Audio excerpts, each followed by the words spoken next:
Okay, here's Mark Levin. Here's him talking about the same situation. Because we are right in the teeth of this battle on the rule of law. Follow the rule of law, they say. Even some conservatives, pseudo-conservatives, Republicans, out there on TV and radio, politicians. Look, the law is a law. We don't get to pick and choose. Really, we don't get to pick and choose. This is the theme I began a few days ago, and I want to continue it. I mentioned the other day sanctuary cities. Mayors and governors violating federal immigration law. Mayors and governors giving safe haven to felons because they're illegal aliens. Have any of them been thrown in prison? Any court orders against them? Anybody beating their chest about the rule of law? Mayors and governors and Obama violating our immigration laws. An entire class of people are in this country illegally, violating our laws. Yet we're not even allowed to call them illegal aliens because, you know, people aren't illegal. People aren't illegal. Can't deport them, right? I've got a story here. You can't even ask people if they're here legally. You can't even ask them if they're citizens if you give them a job. That's discrimination. So don't tell me about the rule of law on the left and phony Republicans and phony conservatives when this country's full of lawlessness, starting at the top, starting with the abandonment of our constitutional law, starting with the Supreme Court and the President and the Congress. The entire Constitution has been turned upside down.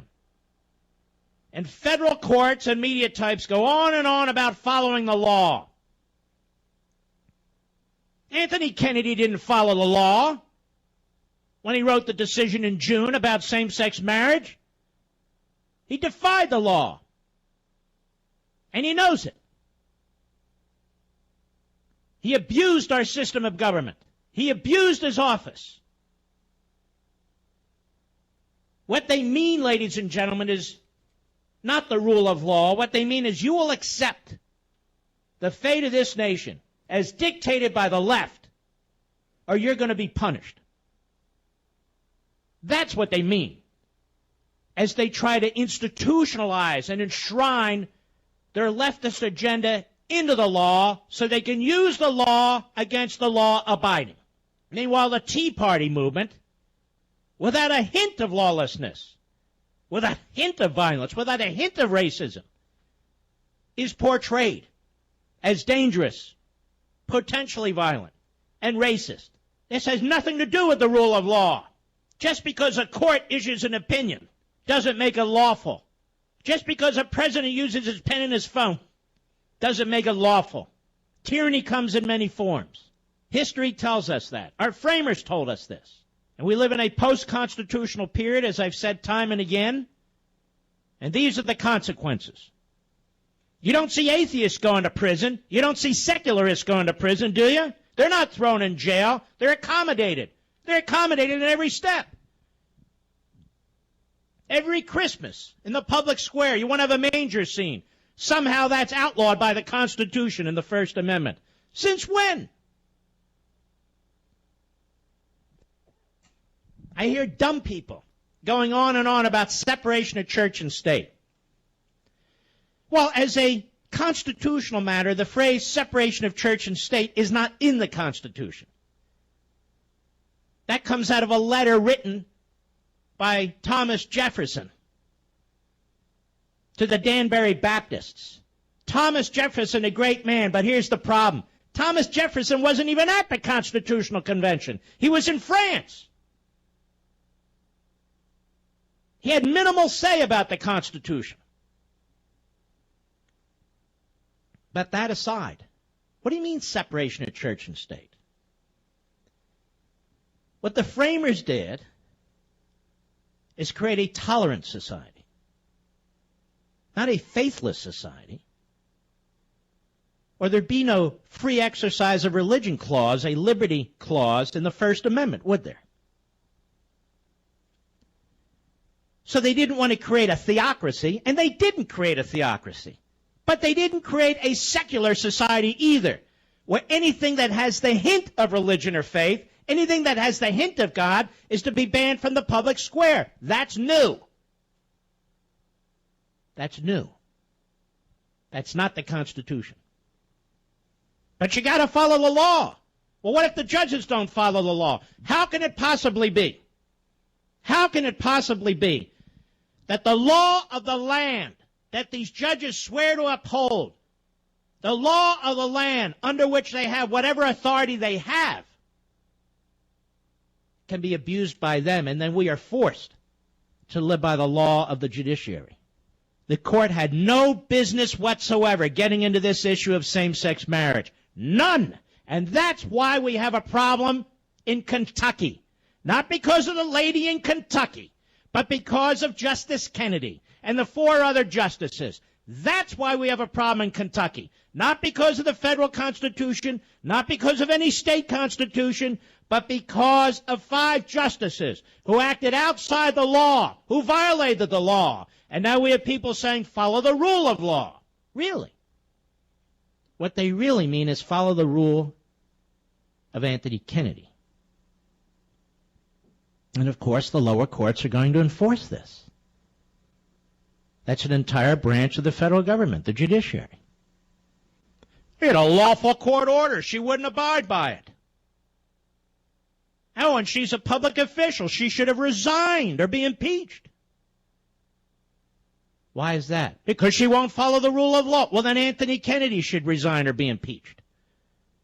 And why is it when it comes to Barack Obama, the most lawless president in American history?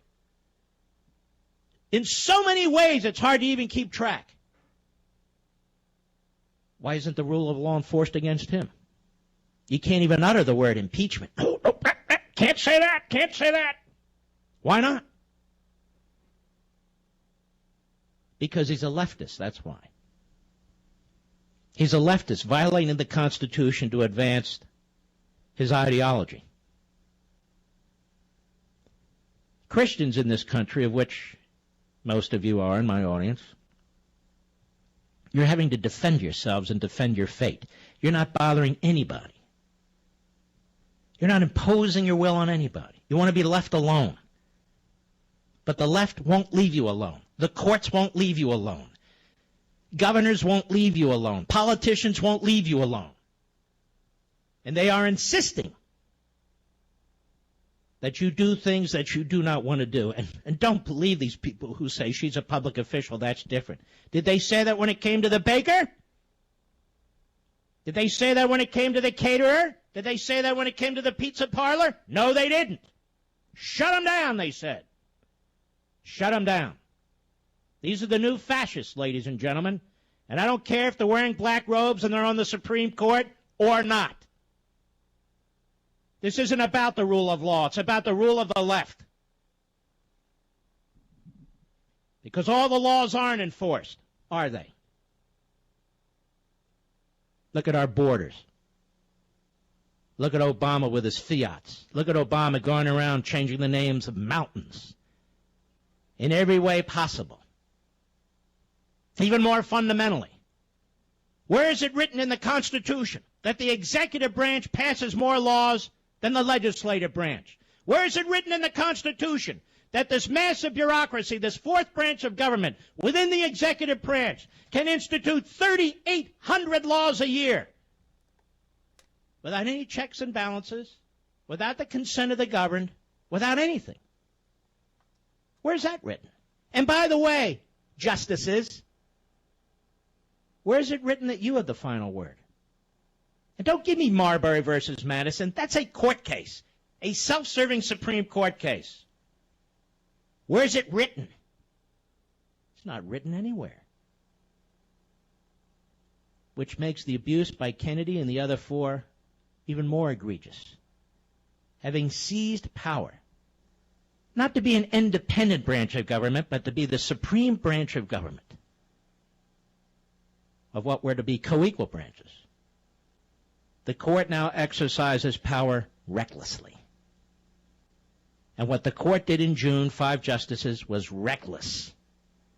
And our condemnation and our contempt should be for Anthony Kennedy and Breyer and Sotomayor and Kagan and Ginsburg. Follow the rule of law, Mark. Follow the rule of law. Well, then they should be impeached.